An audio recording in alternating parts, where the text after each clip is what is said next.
talked last time kind of about the history, a little bit of the parties, how this used to be a Democrat-dominated state up until about the 1970s, when there was a bit of back and forth, and now the state's dominated by the Republican Party. Okay. But it doesn't necessarily mean that every Republican in government is going to get along, or every Democrat. There's always going to be some infighting. There's always going to be factions within the parties, where you're going to see members of the party having different opinions, where there might be some back and forth on what position do we take as a party on this particular issue. So one party faction would be economically conservative Republicans. They're going to oppose regulations on business like inspections or safety rules or oversight. But they do want the government to help out as necessary. So they oppose government intervention unless that intervention is beneficial to businesses. And they want to keep the state budget as small as possible. So they don't want spending on welfare or unemployment or Medicaid. So they tend to take the view that the economy works best when left alone, that government should just stay out of the way.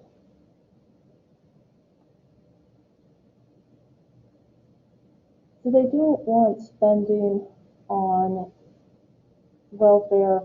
They don't like labor unions necessarily, don't like strong labor unions. But they will support a policy that can be seen as helpful to business in the long run. So, for example, they'll support education spending. They'll say, you know what, the better educated the people of Texas, the better it is for us. We'll have a bigger base of people to draw from. So they see education as an investment in the economy. The better educated people are, the more likely you are to see your business succeed, because you'll have a well-educated population that can enter into the tech industries or the oil industries without needing a lot of secondary education.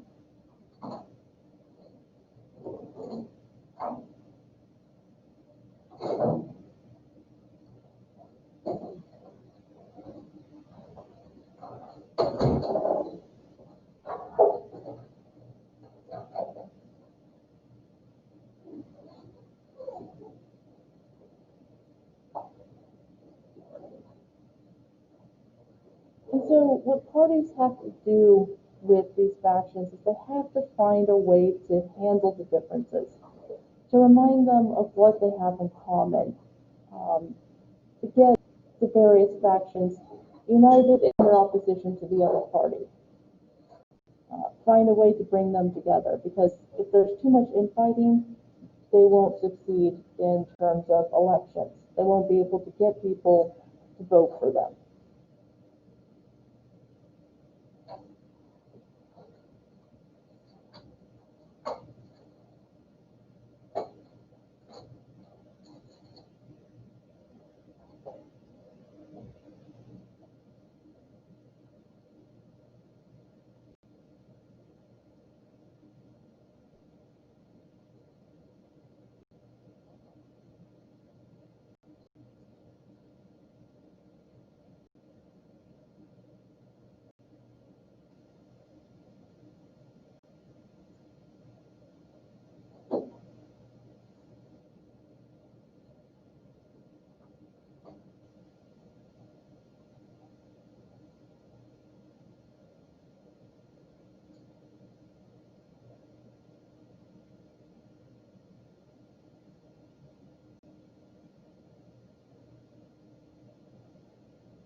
the way, just FYI, research has found that if you take notes by hand, you actually remember the material more.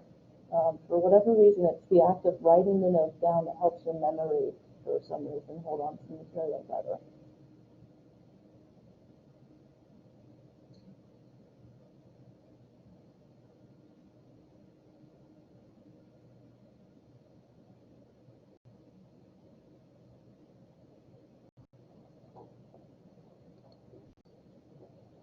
Okay, the other major faction within the Republican Party is socially conservative Republicans.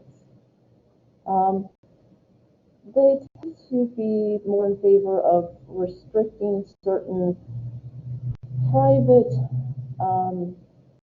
beliefs that they see as unnecessary. So they tend to support restricting abortion, oppose same-sex marriage. They had managed to get a constitutional amendment here in Texas defining marriage as between a man and a woman. Obviously, that was overturned with the Supreme Court decision in 2015. They've been able to limit abortion rights, restricting the number of clinics, requiring things like a 24-hour waiting period, parental consent for girls under the age of 18, and so on. They also favor teaching what's called creationism or intelligent design in schools, essentially saying that the universe was created by a higher being, and we may not ever know who that was. So sometimes people are both socially and economically conservative, but not always. So you'll see both factions of the GOP engaging in some kind of vote trading. Social conservatives will vote for tax cuts in exchange for economic conservatives voting to restrict abortion. They'll talk to each other and say, look, we know this isn't a big issue for you, but it is for us. So what can we give you to get on board with this? And so they'll swap.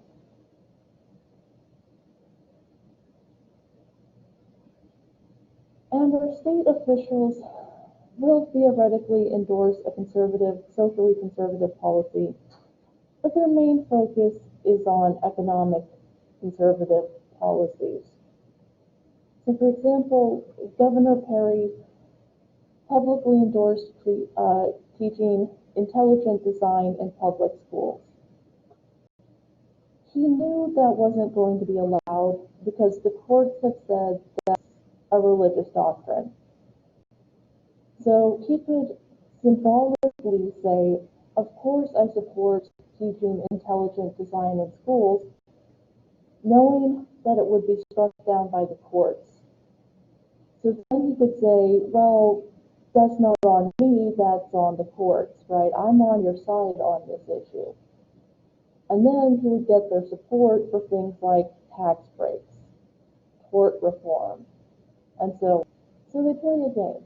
They say, let's pick an issue that will mollify the social conservatives, but we don't really have to get involved with it. We can advocate for teaching the Bible in public schools, knowing that the courts will strike that down, and then we look like the good guys. So they'll pick a policy and they'll say, we'll give them a little bit of leeway on this, so they come out and support us on the issues we feel are more important.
this happens on a national level too. You'll see Senate and House Republicans engaging in vote trading, like, yeah, I'll support this if you support this. It's very common to see the party factions working together to get what they want.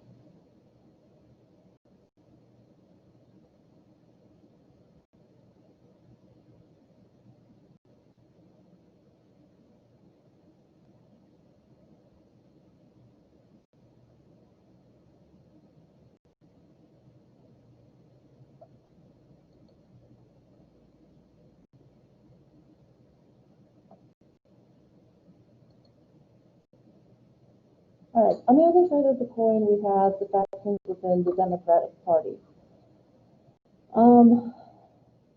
Conservative Democrats still exist in Texas. They're conservative on social issues, but they're more moderate to liberal on economic issues. So they tend to represent the older values of Texas Democrats. They may not support abortion, but they will support spending on welfare or education. They may favor gun rights, but they'll also advocate for expanded health care. And they're not as much part of the party as they used to be.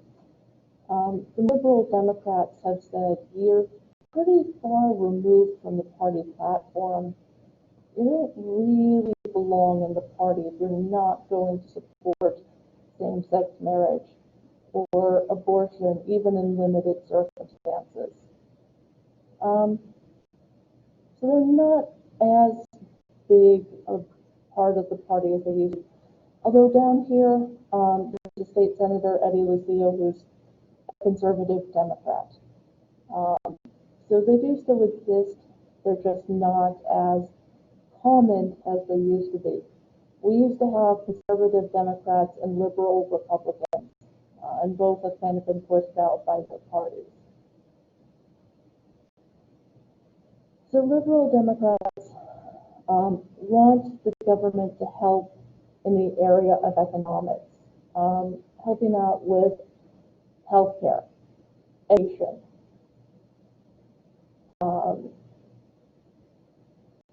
Medicare, Medicaid, welfare, things like that. But they don't want the government intervening in abortion or marriage rights.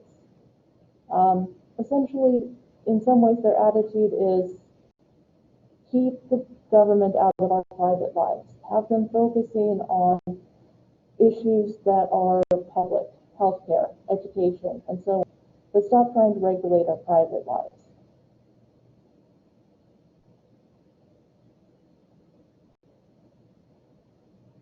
And it's kind of an uneasy coalition here in Texas. The more liberal wing is supported by the unions that we have here, African and Mexican Americans, and some educated whites, but the majority of white Democrats are moderate to conservative. So it's an uneasy coalition. White Democrats are reluctant to endorse the stronger labor unions that the minorities want, and minority Democrats aren't as concerned about campaign finance reform. So largely, they really only come together during an election cycle when they say, okay, we need to take back control of the state of Republicans. But it's not a very cohesive alliance. It's kind of tenuous, especially because a lot of white Democrats aren't speaking out as much on issues of racial injustice, and it's kind of having an impact on the party.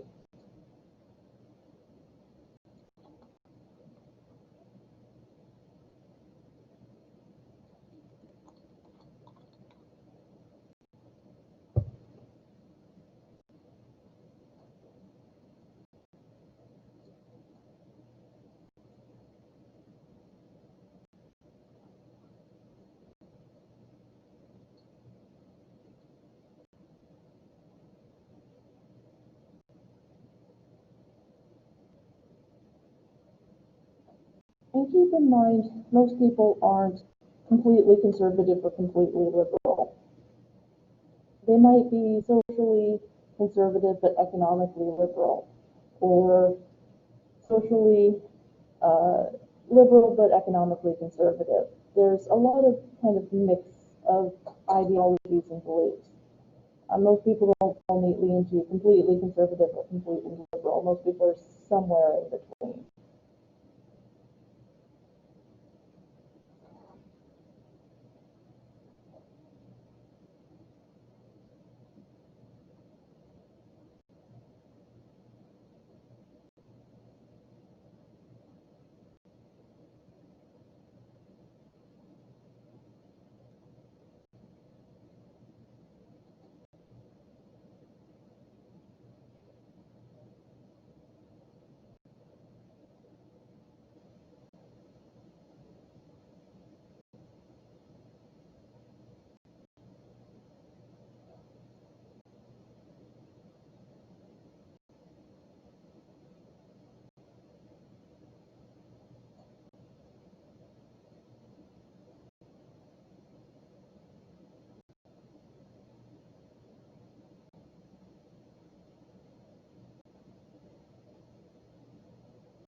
Okay, now, obviously the two biggest parties are the Democrats and the Republicans, but there are third parties in Texas.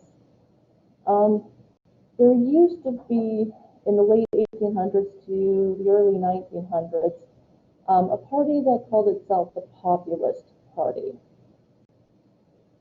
And they advocated for government regulation of business. They wanted economic reforms like labor laws. So not a lot of, but some of the policies that we see in the modern day Democratic Party actually got their start in this third party. They did win some of the state seats, and their presidential candidate in 1892 got 20% of the vote. Pretty respectable for a third party. Unfortunately, third parties tend to face an uphill battle. It's very difficult to get on the ballot here in Texas. There's a handful of requirements they have to meet. They have to get enough signatures equal to about 1% of the votes cast in the last governor's election, and only get the signatures from people who didn't participate in a primary or runoff election. So they have to get the equivalent of about 1% of all the votes cast in the governor's election from people who didn't participate in a Democratic Republican primary.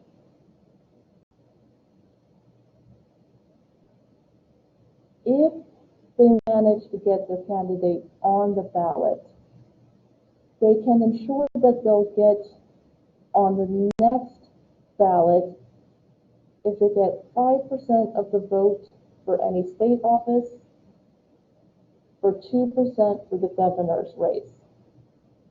So it's not that difficult once they get on the ballot. It's just really hard to make it onto the ballot. But the third party in Texas that really has succeeded is the Libertarian Party. Libertarians are a mix of conservative and liberal values. They don't want the government regulating the economy. But generally speaking, they also don't think the government has the right to interfere in our private lives either. So they might say, remove this regulation from businesses and I'll quit restricting abortion. So they're kind of a mix of ideologies. And they have qualified for every election in Texas since 1986. So they're actually fairly successful here in Texas. They've run some candidates who have won office. So they're an exception to the rule. Most voters tend to see third parties as a throwaway vote or a spoiler. We tend to look at third-party candidates and say, you're never going to win, so get out of our way. They're not very well liked by Democrat and Republican Party members, party strategists. And there are some sub-factions in parties. The NAACP sometimes acts as kind of like a sub-party for the Democrats. You'll get Hispanic groups like Hispanics for Trump, things like that, popping up in elections. But they don't tend to necessarily last very long. And they tend to kind of come in during an election cycle and disappear again.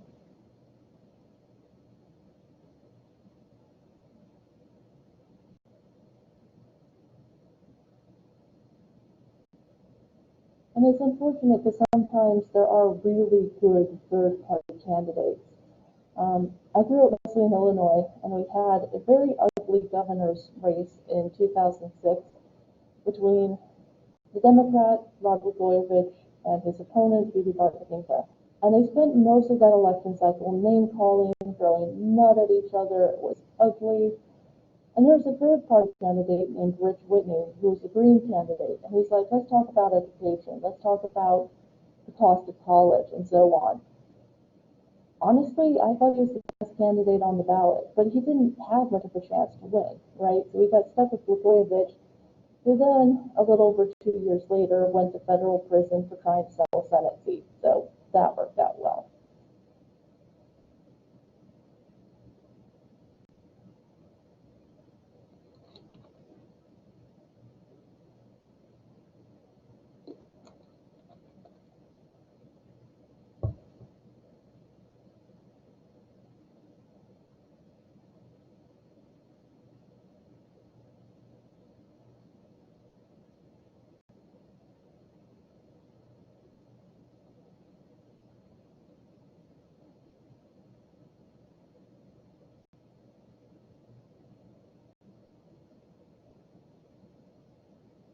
And just out of curiosity, if third parties were actually viable, if they had a chance to win, quick show of hands, how many of you would vote for a third-party candidate if you thought they had a chance to win? Maybe? No? Okay. All right. So why do we need parties? Why do they exist? Well, they do help us get involved in the political process. They help us to understand how elections work, how to run for office if you're interested, how politics work. They get people involved in the process, help get them registered to vote, have them show up on election day, come to a debate, a town hall meeting, and so on.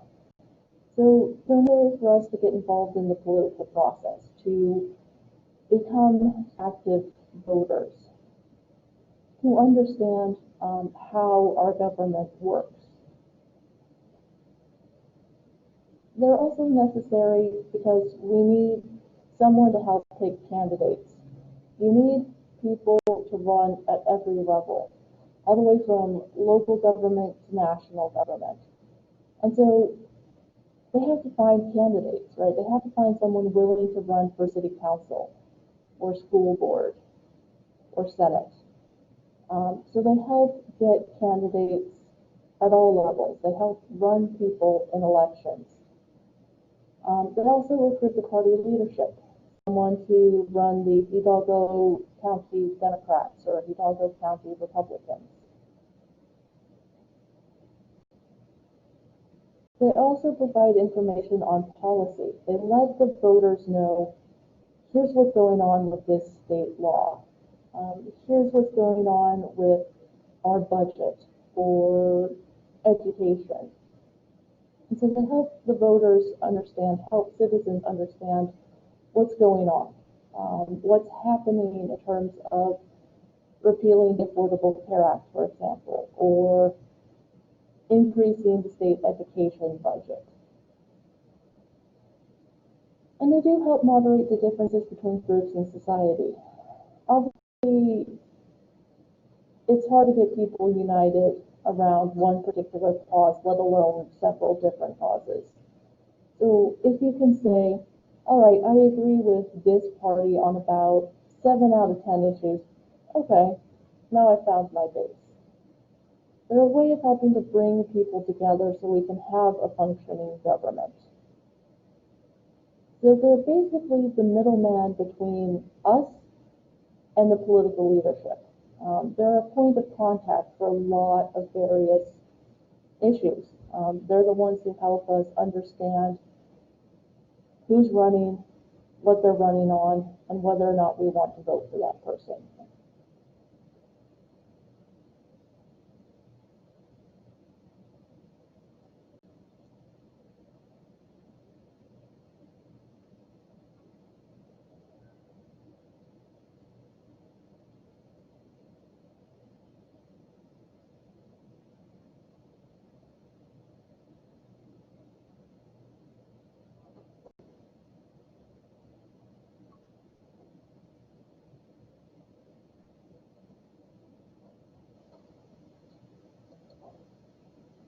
All right, so how do parties organize? How do they create a body that will last from one election to the next?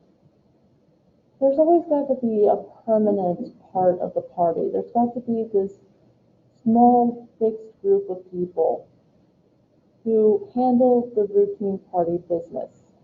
Things like funds in non-election years, positions like secretary and so on.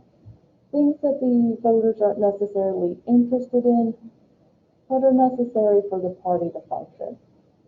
So you're going to have this small group of people who handle the day-to-day business of the parties.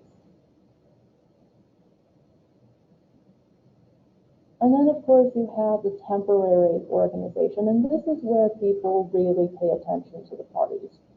Obviously, this being a presidential election year, people are paying a lot more attention to what the parties are doing. They're going to get people to show up to vote. They're focused on the primary and general elections, getting people to run, getting people to show up to vote.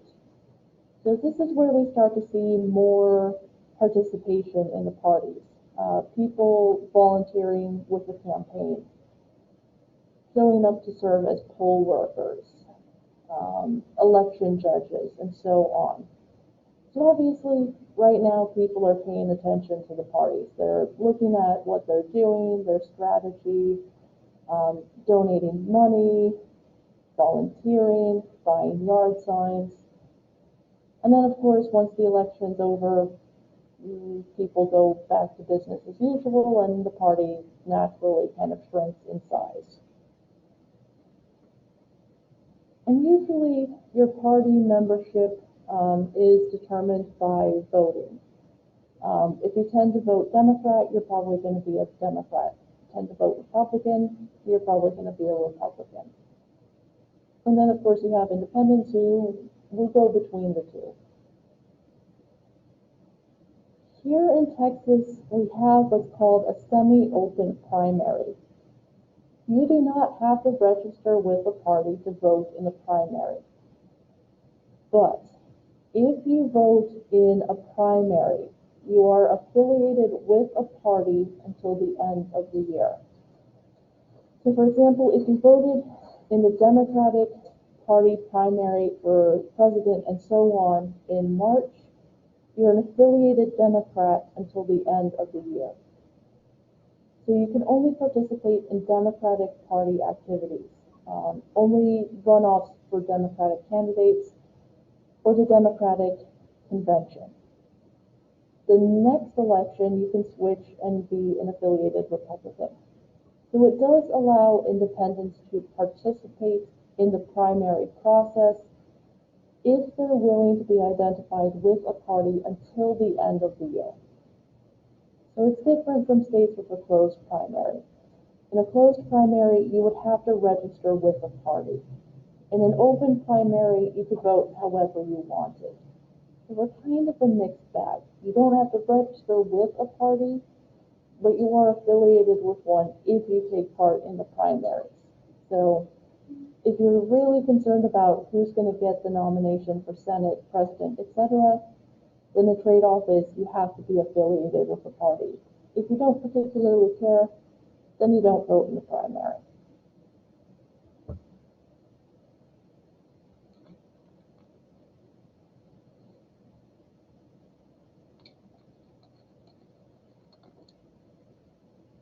So this year there were a couple of runoff elections on both sides.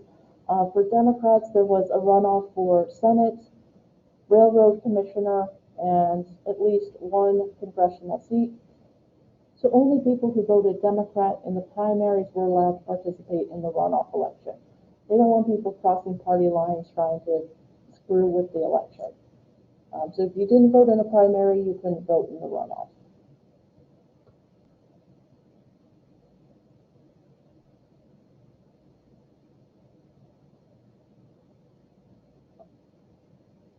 Okay, any questions on that before we move on? I know it's a little convoluted, but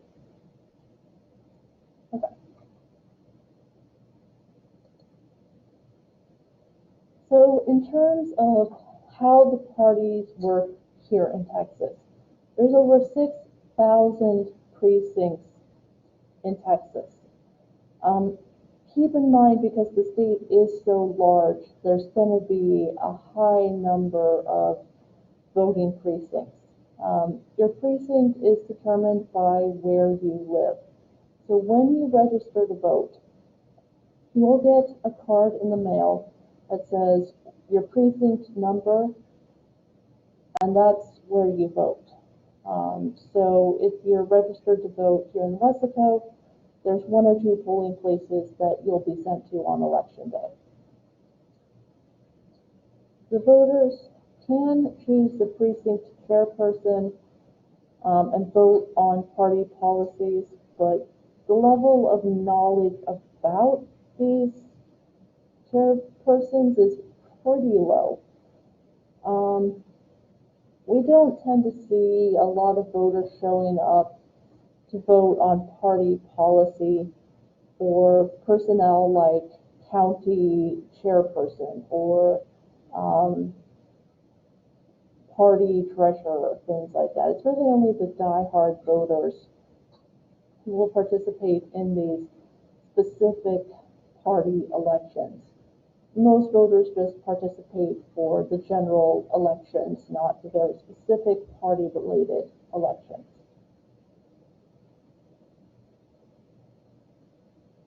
And then you have the county conventions. Essentially, the main function of these is to pick who's going to the state convention for the Democrats or the Republicans or the Libertarians.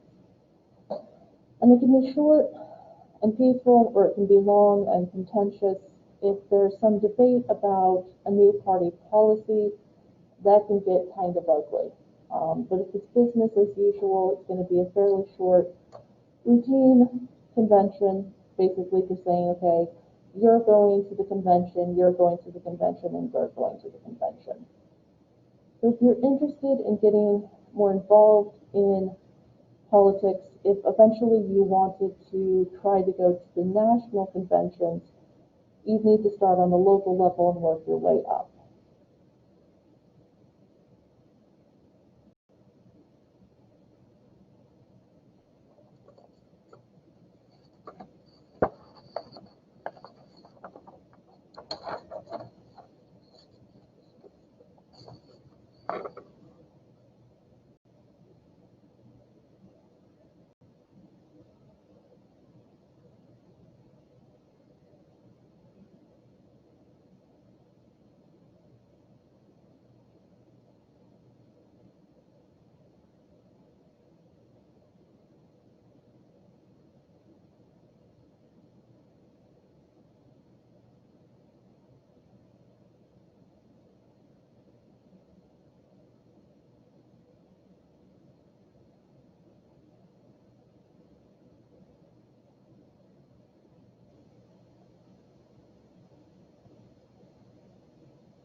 Okay.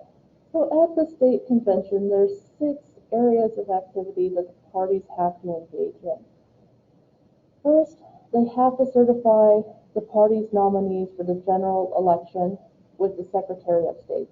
So this is really important. You got to make sure your candidates get on the ballot. So the most important function is getting the nominees certified. They also work on the party platform, making any changes or updates. They select members for the state executive committees. They name the Texas committee members to the national committees, the National Democratic Committee or Republican Committee.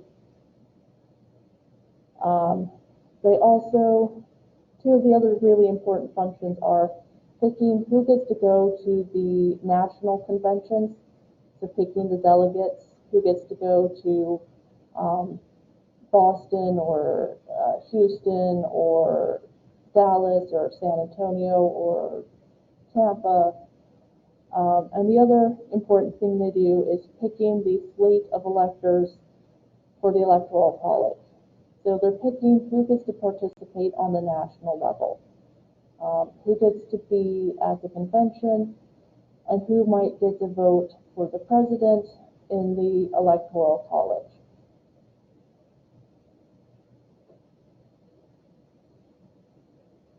And there can be some contentiousness, some ugliness between the different party factions.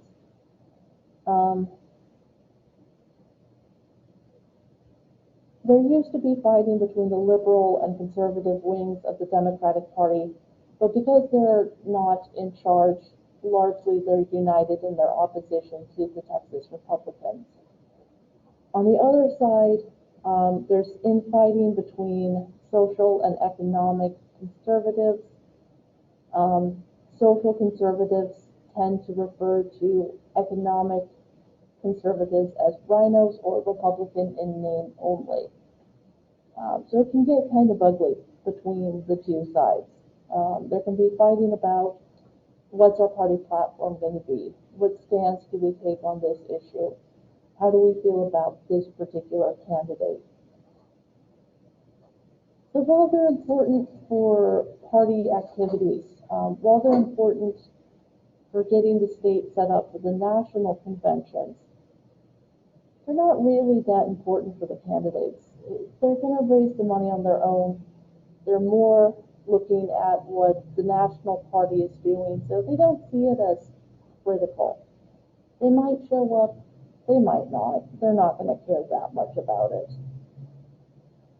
And a lot of the times, candidates don't really pay attention to the party platform. If they're getting their money outside of the party, they can be a pro-life Democrat or a pro-choice Republican. So if you really want to know what a candidate's position is on an issue, don't look at the party platform, look at what they're actually saying. Because the party may say one thing, and they may say another. So look at their website, look at their interviews, look at what they're actually saying, so you can better understand what they're actually advocating for. Because it may differ quite a bit from the party.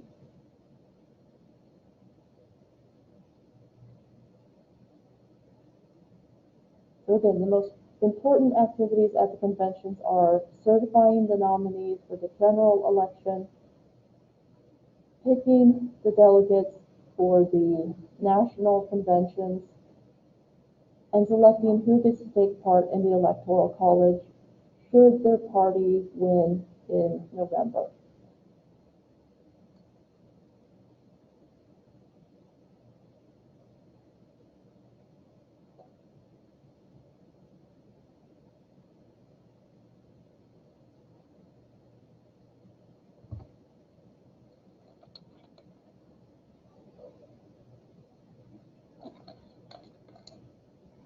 And of course, this year they couldn't hold the state conventions because of the COVID outbreak.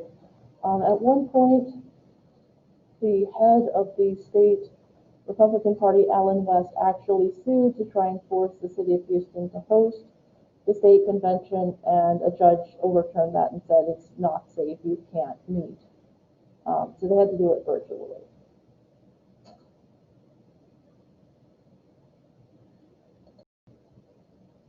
Okay, so the permanent party members are important for keeping the party running from day to day, but again, most people don't necessarily pay attention to the particular party leadership.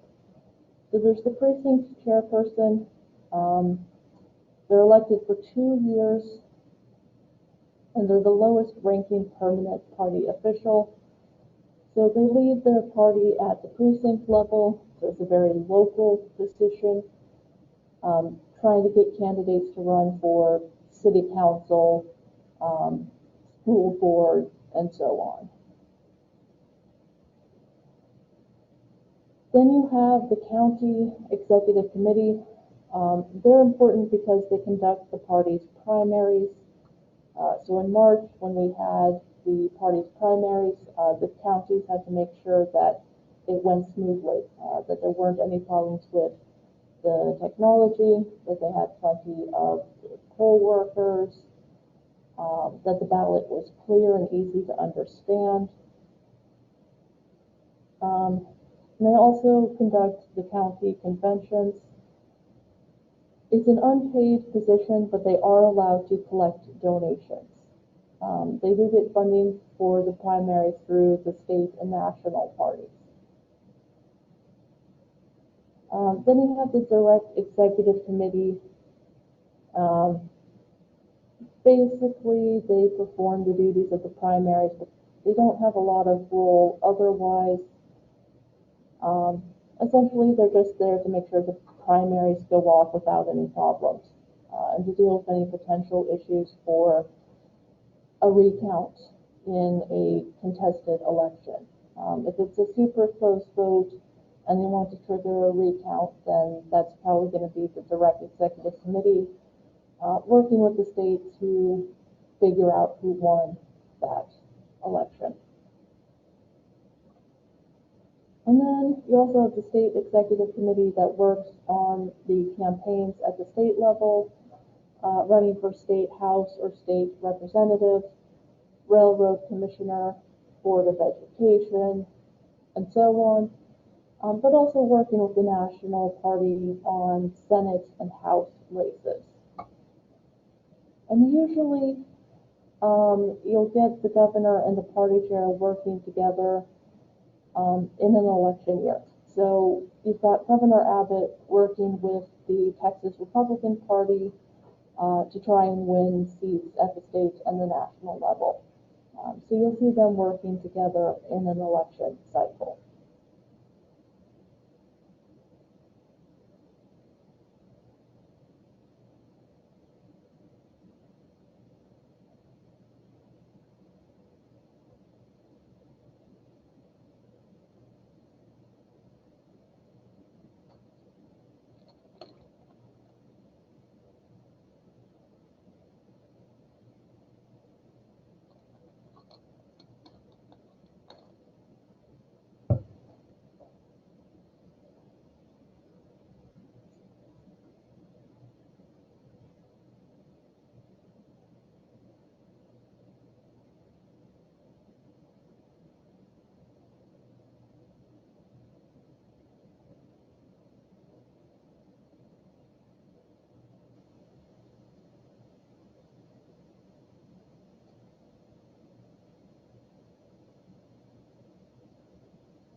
They're not the most glamorous positions, but they are necessary to keep the parties running through non-election years, and then, of course, get more people when an election comes up. Okay, so here in Texas, the parties aren't quite as strong compared to other states. Part of that is just the reality of the fact that it's up to the voters to choose the candidates. Parties used to pick the candidates. They used to meet and say, all right, this is who we're running for Senate, go tell the voters. Well, now it's up to us. Now we get to pick the candidates. So the parties aren't as important, and candidates can ignore the party platform. They can ignore the advice of some of the party members when reaching out to the voters, because they're more reliant on us than they are on the parties. It's nice to have a party label behind you, but it's the people who are going to get you elected. So that's why you tend to see more emphasis on things like mailers and stuff like that, trying to let the voters know who you are and why you're running. At the same time, we do tend to see the parties holding on to win an election even when they're internally divided. Republicans have continued to win office here in Texas despite the fraction between social conservatives and economic conservatives. They've been more successful because they've been able to bring the party together in opposition to the Democrats, to say, look, we may not always agree, but we do agree that we don't want the Democrats to win. Democrats have tried that strategy, but they just haven't been as successful. There's been a bit more infighting and less cohesion amongst the different Democratic factions. So Republicans are still able to win elections despite their internal differences. But here in Texas, what we see isn't necessarily a solid party. It's more like a loose coalition. Basically, a coalition of citizens, interest groups, and people in office voting along party lines. There's just not as much cohesion. They're not as strong compared to states like Illinois or Massachusetts or California. They're just not quite as cohesive. People tend to kind of ignore the parties and focus on the candidates. And this also happens in the state legislature, where you think they'd be able to get along with each other, right? Where you think they vote along party lines and support each other.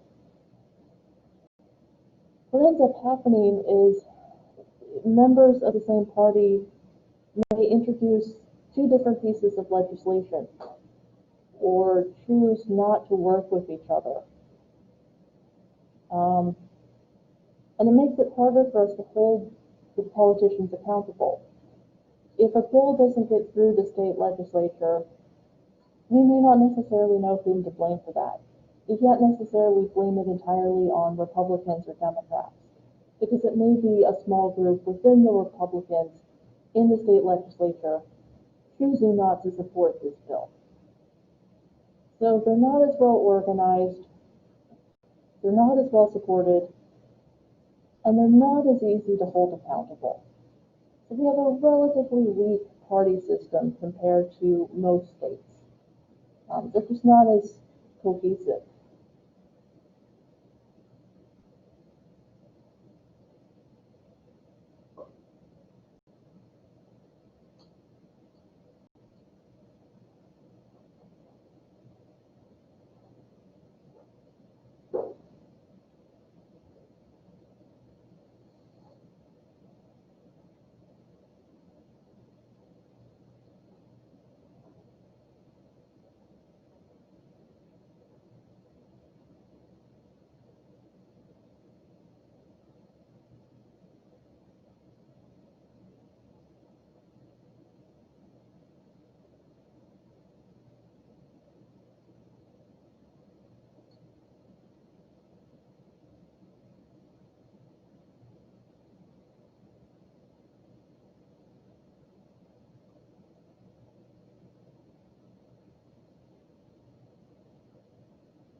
Okay, so going forward, we didn't actually used to have the parties caucusing separately until about 1989. When Democrats largely controlled the state, Republicans were kind of left out of the discussion somewhat, but they would also just caucus with the Democrats. Once we started to get more of a two-party presence in the legislature, that's when they started to caucus separately. But there are important positions in the legislature that are given to the minority party. Democrats were given a third of the state committee chairmanships in 2011, even though they were the minority party. There used to be more bipartisanship, more cooperation between Democrats and Republicans. Now that's not necessarily the case. We're seeing fewer minority party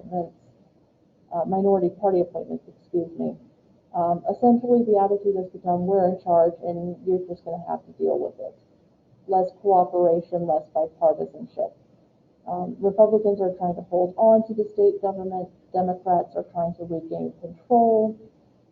There's just not as much cooperation compared to back in the 90s and even the early 2000s. They've just kind of grown into these opposite factions and have stopped working with each other.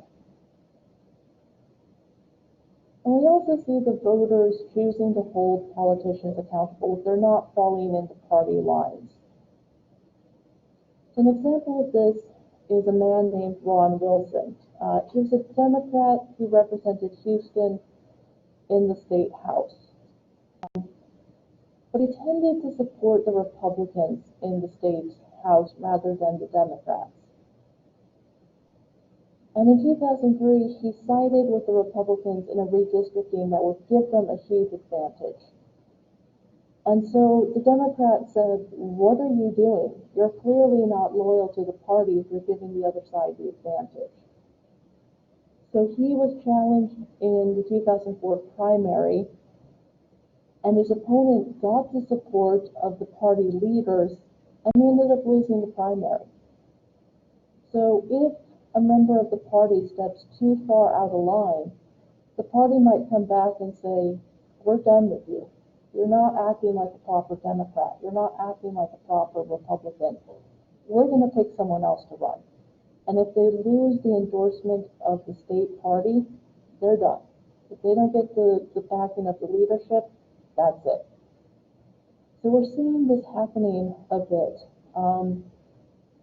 Two conservative Democrats here in the Valley, Eddie Lucille and Henry Cuellar, were both challenged in their primaries, and both had to face a runoff election. And in the case of Eddie Lucille, who's a state senator, he came pretty close to losing to a progressive challenger, because the voters started saying, you're not acting like a Democrat. You're not supporting abortion rights or unions. Why are we still electing you if you're not doing what we want? So he may be in trouble. If he's smart, he'll start taking into consideration the fact that he almost lost and maybe looking at his policies again. Because if you're not very loyal to the party, that can come back to haunt you. The voters may hold you accountable and the party may pull its support. So we may see state Democrats and Republicans falling back into party lines so that they don't lose their seat. Because once they lose the support of the party, the odds of them winning again are slim to none. So going forward, the parties may become stronger as we become more and more polarized, or they may continue to be weak. It's up in the air. We will see Democrats trying to make inroads on the state legislature. Governor Abbott very easily won re-election in 2018, but it was super close in the Senate seat. So we are seeing some shifting of attitudes voting-wise. And they're predicting it's going to be a close Senate race this year between John Cornyn, who's up for re-election, and his opponent, MJ Hagar. So this could be a very interesting election for Texas.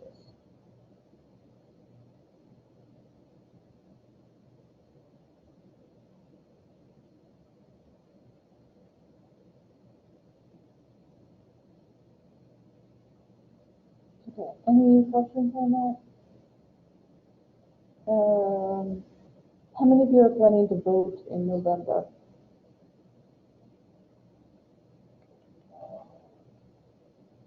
Elections are decided by people who show up, so, you know. Can't force you to vote, but I can strongly encourage it.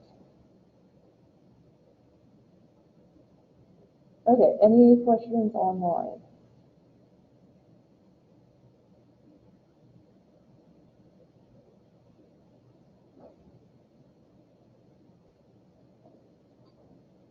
Okay, so remember your paper proposal is due Wednesday by 11:59 p.m. in Blackboard. If the Dropbox isn't working, let me know. I will try to grade them as soon as possible. If you have any questions between now and Wednesday on that, let me know. Obviously, you guys will be online on Wednesday. We're going to start talking about elections, which is always fun. To read the first half of Chapter 5 for Wednesday. And if you weren't here at the beginning for attendance, come see me for a minute.